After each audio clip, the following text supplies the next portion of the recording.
అందరికీ నమస్తే.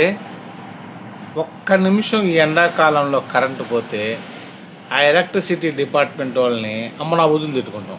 నేను కూడా తిట్టుకున్నాను నిజం చెప్పాలంటే. ఓకే, ఇదంతా ఎందుకు చెప్తున్నానంటే, కత్తిపూడి దగ్గర ఒక ఊర్లో ఒక ఫ్యాక్టరీకి సంబంధించినటువంటి ట్రాన్స్ఫార్మర్ పెట్టడానికి మేము వెళ్ళాం. నా ఫ్రెండ్ కంపెనీకి సంబంధించి వెళ్ళిన తర్వాత అక్కడ గౌరవ ఏఈ గారిని కలిసాం. ఏఈ గారు చెప్పిన మాటలన్నీ షాక్ అయ్యాం. ఏంటంటే, సార్ మీరు నేరుగా సైట్కి వచ్చేయండి, నేను అక్కడ కలుస్తాను మీకు, నేను పలానా లొకేషన్లో అంటే ఆ లొకేషన్కి వెళ్ళాను సార్. ఏఈ గారు ఇంటికి పోయి 3 రోజులు అయిందంట. సార్ ఎందుకు సార్ అని అడిగా.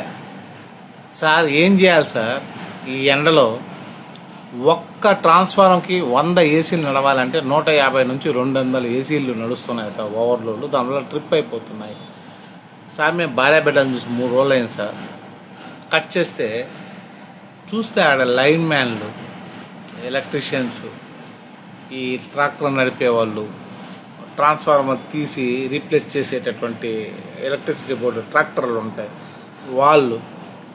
అయ్యా, ఒక ఎండలో మధ్యాహ్నం 12 నుంచి 4 వరకు బయటకు పోతే సస్తారా, మజ్జిగ తాగండి, కొబ్బరి నీళ్ళు తాగండి అనేసి మనకి అత్యవసర విపత్తు వాళ్ళు మెసేజ్లు చేస్తున్నారు, అందరికీ వస్తారు. అటువంటి పరిస్థితులు అదే టైంలో చెమట్లు కక్కుతూ ఎలక్ట్రిసిటీ బోర్డులు మన వెలుగు నింపడానికి వాళ్ళు చీకట్లో ఉంటున్నారు.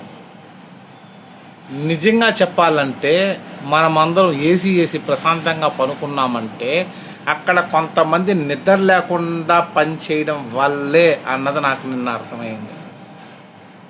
నేను అనుకున్నా, సిగ్గుపడ్డా. ఇక పైన కరెంటు పోతే ఎలక్ట్రిసిటీ డిపార్ట్మెంట్ తిట్టుకోవడం మనం అంత అజ్ఞానం ఇంకొకటి లేదని.